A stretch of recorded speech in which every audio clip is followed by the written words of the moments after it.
বলো কাকা। কাকা। হ্যালো, গুড আফটারনুনই বলবো তোমাদেরকে, কারণ এখন দুপুরবেলা। তো এখন একটা ভিডিও তোমাদের সামনে নিয়ে আসার আমার কারণ, তো এই ভর দুপুরবেলা আমার এরকম একটা ভিডিও নিয়ে আসার কারণ তোমাদের সাথে আমি শেয়ার করছি। সেটা হলো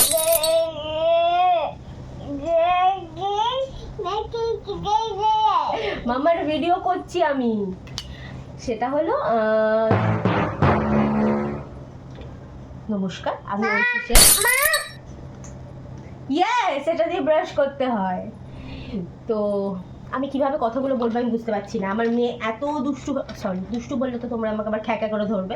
আমার মেয়ে এত মিষ্টি হয়েছে যে আমি কথাই বলতে পারছি না। ঠিক আছে, এখন বাবুর মেকআপ টিক নিয়ে বাবু বসেছে। তো আমি কয়েকটা ইম্পর্টেন্ট কথা বলতে এসেছি। তোমরা অনেকেই আমাকে চেনো, আমি ঐশী, তোমাদের সবার প্রিয় মামবুড়ির মা। কথাগুলো হলো, বেশ কিছুদিন যাবত আমার প্রোফাইলে, আমার মেয়ের প্রোফাইলে আমার র্যান্ডমলি ডিএম আসছে আর কমেন্ট আসছে। হ্যাঁ, কমেন্ট আসছে সেম কয়েকটা কথা, মানে লাইন বাই লাইন একেবারে সেম, যাতে করে আমার মনে হয়েছে যে হয়তো একটা মানুষই বিভিন্ন রকম প্রোফাইল থেকে পার্সোনাল অ্যাটাক করার জন্য এই সমস্ত ডিএম করছে আমাকে। কারণ এত কথা তো সেম কারোর হতে পারে না, এক টাইপের কথা হতে পারে, কিন্তু লাইন বাই লাইন কথা সেম হতে পারে না কারণ। এবার আসি বক্তব্যে, যে ওনাদের বক্তব্যটা কি। ওনাদের বক্তব্যটা হলো, মামবুড়ির যা এজ, সেই এজ অনুযায়ী অনর্গল এখন কথা বলার কথা, কিন্তু মামবুড়ি কথা বলছে না কেন? তার মানে মামবুড়ি কি বোবা হবে? সব কিছু ইশারায় বোঝায় কেন? আর মামবুড়ি যে বোবা হবে ওনাদের আর কি ভবিষ্যৎবাণী অনুযায়ী, সেটার জন্য দায়ী হচ্ছে মামবুড়ির মা, মানে আমি দায়িত্ব নিয়ে মামবুড়িকে বোবা বানাচ্ছি। কেন? আমি যখন তখন মামবুড়ির সামনে মোবাইল খুলে ভিডিও করতে থাকি। এত আমি কথা বলে যে মামবুড়ি কথা বলার সুযোগই পায় না, সেই কারণে মামবুড়ি কিছু কথা বলা শেখেনি। এই বয়সে সব বাচ্চারা সব কিছু শিখে যায়, কিন্তু ও প্রচণ্ড পরিমাণে পিছিয়ে রয়েছে, কথা বলতে পারছে না। আর আমরা এটা নিয়ে কেন টেনসড নই, আমরা ডক্টরের কাছে কেন যাচ্ছি না যে ও কেন বোবা। মানে আমি এই ধরনের কথা বলতে চাই না, কিন্তু আমি বলতে বাধ্য হচ্ছি। মানে একটা এইটুকু বাচ্চার সম্পর্কে এই ধরনের কথা যে কিভাবে আপনারা বলতে পারেন আমার জানা নেই। বলেছেন, হয়তো কিছু করার নেই, আপনাদের শিক্ষা দীক্ষা নিয়ে আমাকে প্রশ্ন তুলতেই হচ্ছে। আজকে আমার মেয়ের বয়স 18 মাস, 19 মাসে এখনো পড়েনি।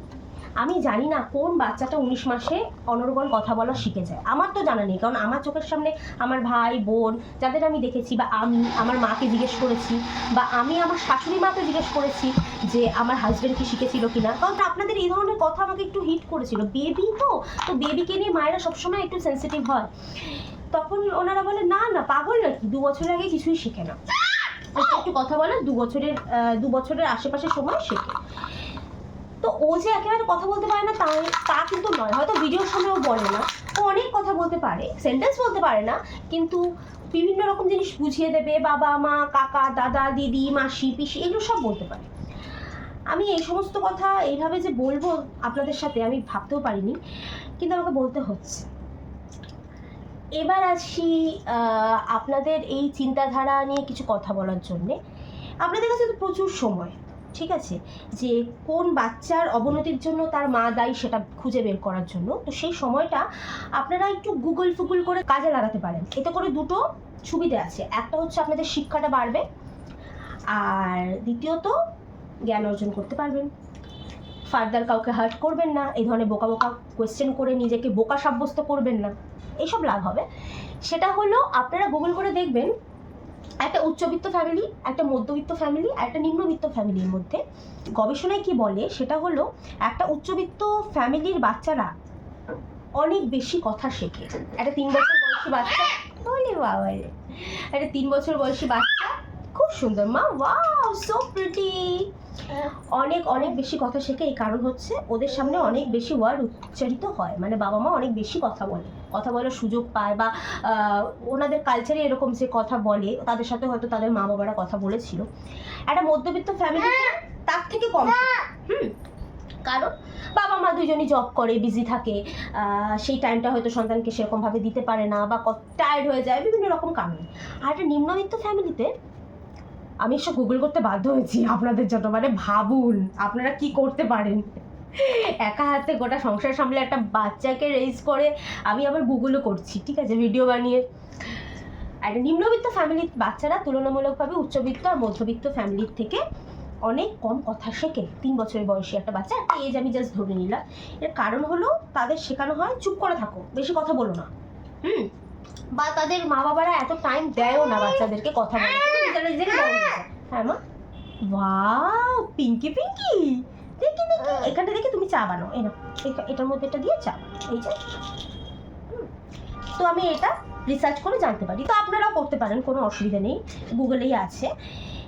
তো বাচ্চার সামনে এর থেকে কি প্রমাণিত হলো, বাচ্চার সামনে যত বেশি কথা বল, না না না না, মুখে দেবে না, মুখে দেবে না, হ্যাঁ, বাচ্চার সামনে যত না, এর থেকে প্রমাণিত হলো বাচ্চার সামনে যত বেশি কথা বলা যাবে তত তাড়াতাড়ি বাচ্চারা কথা শিখবে। আর হোক না বাবা লেট, আমার কোনো তাড়া নেই।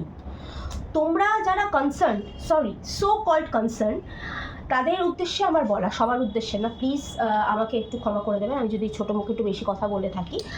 আমি তাদের উদ্দেশ্যে বলছি যারা মোবাইলের বা কম্পিউটারের ওই পার থেকে অতিরিক্ত কনসার্ন আমার বেবির জন্য, তাদের উদ্দেশ্যে আমি বলছি, সো কল্ড কনসার্ন যারা, আমার মেয়ে লেটে কথা শিখুক, আমার কোনো তাড়া নেই। আমি ওকে পড়াশোনাও লেটে শেখাবো, কারণ আমি অনেক ছোটো, 2 বছর বয়স থেকে আমি স্কুলে ভর্তি হয়েছি। আমি এত চাপ আমার মেয়েকে আমি দিতে চাই না, আমি আমার মতো করে মানুষ করতে চাই। আমি সুন্দর আকরো মা, কিছু খাওনি তো, গুড গুড।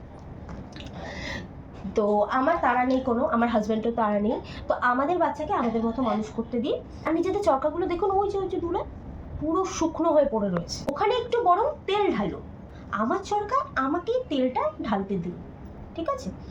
আর ক্যামেরার ওই দিকে যে মানুষগুলো ফোনের ওই পারে বসে আছে, যারা সত্যি আমার মাম্মাকে খুব খুব খুব ভালোবাসে, আমার প্রিয় দাদাই, দিন মিমি, মামাই, দাদা, দিদি, সবাই, তাদের ভালোবাসায় আজকে আমার মেয়ে যা করতে পেরেছে বা ভবিষ্যতে যা করতে পারবে, তাদের আশীর্বাদের জন্য। আমি সত্যি বারবার বলি, আমি ভীষণ ব্লেসড যে আমি এত মানুষের ভালোবাসা আমার মেয়ে আর আমি পাই, আমিও পাই, সত্যি আমিও পাই আমার মেয়ের সাথে সাথে। তো তাদের জন্য আমি প্রচুর কৃতজ্ঞ।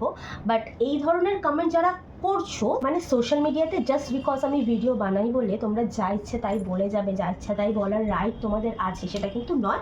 বলতেই পারো, কমেন্ট বক্স খোলা আছে, ডিএম খোলা আছে, বলতেই পারো, বাট আমি কাউকে রিপ্লাই দিতে রাজি নই। তো আমি একবারই ভিডিও বানিয়ে নিলাম, সেই ভিডিও থ্রু তোমরা জেনে নাও, যারা কনসার্ন আর কি সো কল্ড, তারা জেনে নাও যে আমার কোনো তাড়া নেই, ঠিক আছে। আর যদি আপনাদের মনে হয় সত্যি সত্যি যে আমার জন্য আমার বেবি কথা বলতে পারছে না, প্রবলেমটাও আমাদেরই, ঠিক আছে, ও আমাদের, তো প্রবলেমও আমাদের, তো সেটাও আমাদেরকেই আপনারা ফেস করতে দিন। আপনারা যে এত ভেবেছেন আমার মেয়ের জন্য, এর জন্য আমি কৃতজ্ঞ, আমি এবং আমার হাজব্যান্ড ভীষণ ভীষণ ভীষণ কৃতজ্ঞ। তো প্লিজ এই ধরনের ফলোয়ার্স আমাদের চাই না, জাস্ট ভিউজের জন্য সত্যি চাই না যে একটা বাচ্চার প্রোফাইলে এসে আপনারা এরকম নেগেটিভিটি ছড়ান, আমি চাই না। যারা ভালোবাসে, ছোট ফ্যামিলি থাকুক, ভালোবাসার লোক থাকুক, সত্যি ভালোবাসার লোক থাকুক। তো পছন্দ হবে না, ভালো লাগবে না, আমার গলার স্বর খুব ক্যারক্যারে কর্কশ, স্কিপ করে যান না, অসুবিধা কিছু নেই, স্কিপ করে যান, আনফলো করে দিন, কোনো প্রবলেম নেই। দুষ্টু গরুচ্ছে শূন্য গোয়াল ভালো। নমস্কার। যারা ভালোবাসে তাদের উদ্দেশ্যে বলছি, thank you so much, thank you thank you thank you thank you so much. এরকমভাবেই আশীর্বাদ আর ভালোবাসা আমার এই মেয়েটিকে আপনারা দিতে থাকুন। আমি জানি আমার বলার অপেক্ষা আপনারা থাকেন না, আপনারা দেবেন, এইভাবেই পাশে থাকুন। আর লাভ ইউ অল গাইজ, কিছু বলারই নেই, সত্যি সত্যি আমি কিছু বলার কোনো ওয়ার্ডই পাই না। আমার মেয়েটা একটু জ্বর হলে যেভাবে আপনারা প্রে করেন, যেভাবে কমেন্ট করেন, যেভাবে খোঁজ নেন, আমি আমার কোনো বলার জায়গাই রাখে না। এইভাবেই ওর মাথার উপর সবসময় আশীর্বাদের হাত আপনারা দিয়ে রাখুন আর ভালোবাসা দিন। হয়তো আজকে অনেক বেশি কথা বলে ফেললাম, আপনাদের খারাপ লাগলে সরি। আমার মাম্মাকে আমার মামার মতোই বড় হতে দিতাম, এনজয় করে, কোনো তাড়া নেই। টাটা বলে দাও মাম্মা, বাই। বলো যাই, শেষ না, বলো যাই, গো না, গো বলে না মা, বলো যাই, বাই। আর শেষ, ভিডিওটা শেষ হচ্ছে, শেষ। আচ্ছা bye, love you all guys. এটা ফ্লাইং কিস দিয়ে দাও মা, এটা ফ্লাইং কিস দিয়ে দাও, ফ্লাইং কিস তোমার ইউএসপি, ফ্লাইং কিস দিয়ে দাও।